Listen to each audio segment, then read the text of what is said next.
Welcome to the Shiva institute of advance mobile laptop LCD LED repairing. आप देखेंगे मेरे पास एक मैकबुक आया है और उसके अंदर चार्जिंग से संबंधित प्रॉब्लम है। और इसका जो मॉडल है वो है हमारा मैकबुक A1466 यानी कि 1466। और इसको मैं आपको दिखाऊंगा कि किस तरीके से डिसेंबलिंग करनी है और इसमें जो प्रॉब्लम है उसको कैसे ट्रबल शूट करना है। तो आप वीडियो में अंत तक बने रहिए और जो बिगनर स्टूडेंट है मेरे चैनल को प्लीज़ सब्सक्राइब कीजिए और ज़्यादा से ज़्यादा शेयर कीजिए। इसके अंदर आप देख सकते हैं कि हम जितनी भी इलेक्ट्रॉनिक डिवाइस होती हैं, चाहे वो लैपटॉप हो, प्रिंटर हो, मोबाइल हो, प्रोजेक्टर हो या होम अप्लायंसेज हो, हम सभी पे चिप लेवल की रिपेयरिंग करते हैं। अगर आप रिपेयरिंग सीखना चाहते हैं तो मेरे ऑनलाइन और ऑफलाइन कोर्स के माध्यम से जुड़ सकते हैं और इसके अंदर थ्योरी प्लस प्रैक्टिकल देंगे हम और ये बेसिक टू एडवांस रहेगा। और ये छोटा कोर्स बड़ी कामयाबी है और इनिशियल लेवल पे आप 1000 रुपये से 2000 रुपये प्रतिदिन कमा सकते हैं और जैसे जैसे आपकी प्रैक्टिस बढ़ेगी आप अपनी अर्निंग को और भी अच्छा कर पाएंगे। तो जैसे कि आप देख रहे हैं हमारे पास यहाँ पे मैकबुक है और हम इनकी रिपेयरिंग कर रहे हैं। ठीक है, ये सबसे पहले मैं इसको दिखाता हूँ इसमें एक्चुअल प्रॉब्लम क्या है, फिर मैं इसकी डिसेंबलिंग दिखाता हूँ। देखिए, जब मैं पावर बटन को ट्रिगर करूंगा तो यहाँ पे बैटरी लो का मैसेज आएगा और इसके अंदर चार्जिंग नहीं हो रही। देखेंगे ये बैटरी लो का मैसेज है और इसको मैंने अपने चार्जर से कनेक्ट करके देखा, डीसी पावर सप्लाई से कनेक्ट करके देखा, चार्जिंग नहीं हो रही है। तो देखेंगे हमने इसको कैसे खोलना है। आप देखेंगे जो मैकबुक का जो मॉडल होता है वो यहाँ पे मेंशन होता है। अगर मैं इसको जूम करके दिखा पाया तो आप देखेंगे मॉडल नंबर है इसका A1466। मैं इसको थोड़ा सा जूम करता हूँ तो आप देखेंगे यहाँ पे कुछ मत। तो आप देखेंगे यहाँ पे जो मॉडल है हमारा, देखेंगे ये रहा मैकबुक 14 कहाँ गया, देखेंगे यहाँ पे मैकबुक A1466 है। तो आज हम इसको डिसेंबलिंग दिखाएंगे आपको उसकी। छोटा कर तो आप देखेंगे यहाँ पे स्क्रू ड्राइवर है और इसके स्टैंडर्ड स्क्रू ड्राइवर होते हैं और देखेंगे इस तरीके से हमने स्क्रू को खोलना है और सारे स्क्रू इसके हमने संभाल के रखने हैं। ठीक है, क्योंकि इसके स्क्रू दूसरे जो जेनरिक लैपटॉप आते हैं उनके जैसे नहीं होते हैं। आप देखेंगे जो बीच में दो दिए गए हैं वो थोड़े से लंबे हैं और जो साइड में हैं वो छोटे हैं।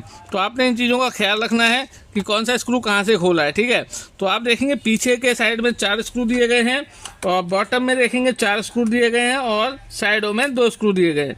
तो बारी बारी से हम इनको खोलेंगे और इसके ढक्कन को खोलने की भी टेक्निक है। ऐसा नहीं है कि सीधे आपने ढक्कन ऊपर उठा लिया और ये खुल गया।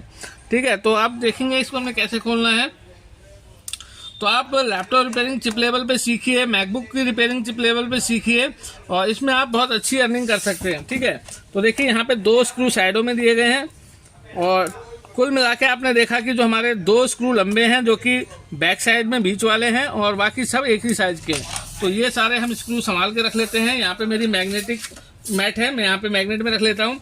अब तो आप देखेंगे यहाँ से हम इसको ऊपर को उठा लेते हैं और ये हमारा जो ढक्कन है बहुत इजी वे में खुल गया। आप देखेंगे जब यहाँ पे खुल गया तो सबसे पहले हमने ओवरव्यू लेना है पूरे सिस्टम का कि इसको किसी ने रिपेयर तो नहीं किया है या फिर कोई कंपोनेंट जला हुआ तो नहीं है। इसके लिए आपने सबसे पहले देखना है। ठीक है, और यहाँ पे अगर मैं देखूँ तो ऐसा मुझे कुछ नहीं दिख रहा है और हल्का सा यहाँ पे डस्टिंग है, वो कोई दिक्कत नहीं है। तो अभी हम इसको जो ये कनेक्टर आप देखेंगे यहाँ पे जो चार्जिंग कनेक्टर है, अगर आपको मैं सही से दिखाऊँ तो ये रहा।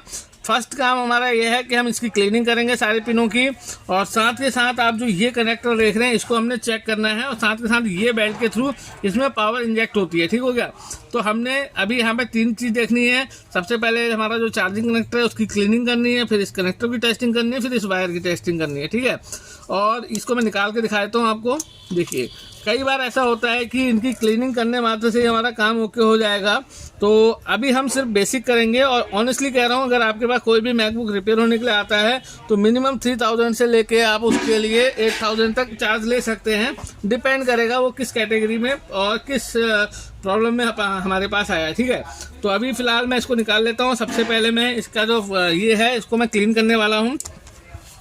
तो इसके लिए आप इस तरीके से ब्रश का यूज़ कर सकते हैं और इसको हम क्लीन करेंगे। ठीक है, अच्छे से आपने क्लीन करना है क्योंकि आपको पता है यहाँ पे मैग्नेट होती है तो छोटे छोटे जो पार्टिकल होते हैं मेटल के वो यहाँ चिपक जाते हैं, जिससे प्रॉपर हमारा चार्जर उसमें प्लग नहीं हो पाता है।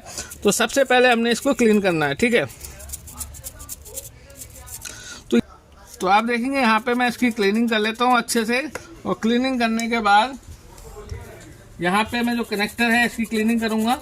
और अभी मैं आप देखेंगे यहाँ पे ये हल्का सा मेटल टूटा हुआ है तो मे भी ये प्रॉब्लम हो सकती है। आप देखेंगे यहाँ पे जो पीतल की कैप है वो निकल रही है हल्के से ब्रश से और यहाँ से भी हम क्लीन कर लेते हैं। और मैं भी आपको उसको जूम करके दिखाता हूँ। देखेंगे यहाँ पे जो कनेक्टर है ये टूटा हुआ है और शायद इसी की वजह से हमारी चार्जिंग नहीं हो रही होगी। और साथ के साथ हमने इस रिबन को भी चेक करना है, इसके कनेक्टर अगर टूटे हुए हैं तो हमें इसको रिप्लेस करना होगा। तो यहाँ पे इसकी कंडीशन बहुत अच्छी है, तो हम यहाँ पे इसको रिप्लेस करने वाले हैं।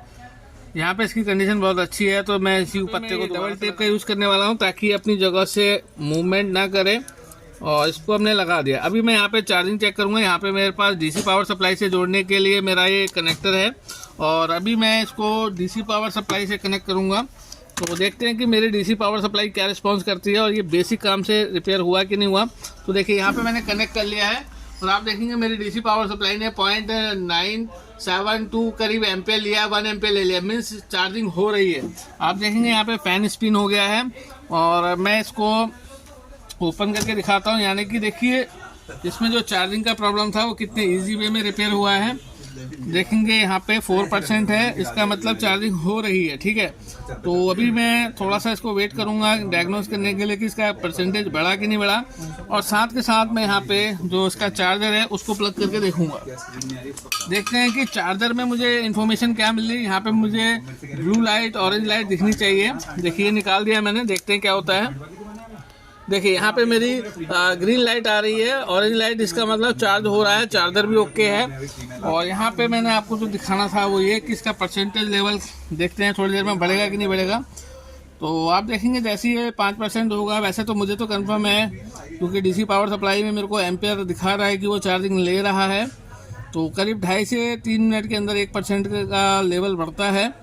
और कितने ईजी वे में हमने इसकी चार्जिंग को रिपेयर किया और इसको हम जेसीबी बोलते हैं, यानी कि जनरल चेकिंग प्रोसेस। और आप देखेंगे मैकबुक होने के कारण इसमें देखिए 5% हो गया है। तो आपने देखा कि कितने इजी वे में हमने इस लैपटॉप मदरबोर्ड की चार्जिंग को रिपेयर किया। और ऑनेस्टली इसका जो बजट पास हुआ है 5,000 रुपये कस्टमर से पास हुआ है। तो मैं चाहता हूँ कि जो बिगनर स्टूडेंट हैं वो चिप लेवल का रिपेयरिंग सीखें, चाहे वो जेनिक लैपटॉप है, Dell, HP, Lenovo, Toshiba, Acer, Asus या फिर मैकबुक का ये सेपरेट कोर्स है, इसको सीखिए। अगर आप इसको सीखते हैं तो ऑनेस्टली मैं बता रहा हूँ आप अपने लिए बहुत अच्छी इनकम कर सकते हैं। और अगर आपका कोई भी लैपटॉप है या कोई भी इलेक्ट्रॉनिक डिवाइस है जिसको आप रिपेयर कराना चाहते हैं तो दुर्गा सिटी सेंटर हल्द्वानी में हमसे संपर्क कर सकते हैं। ज़्यादा से ज़्यादा शेयर कीजिए, सब्सक्राइब कीजिए। थैंक यू, धन्यवाद।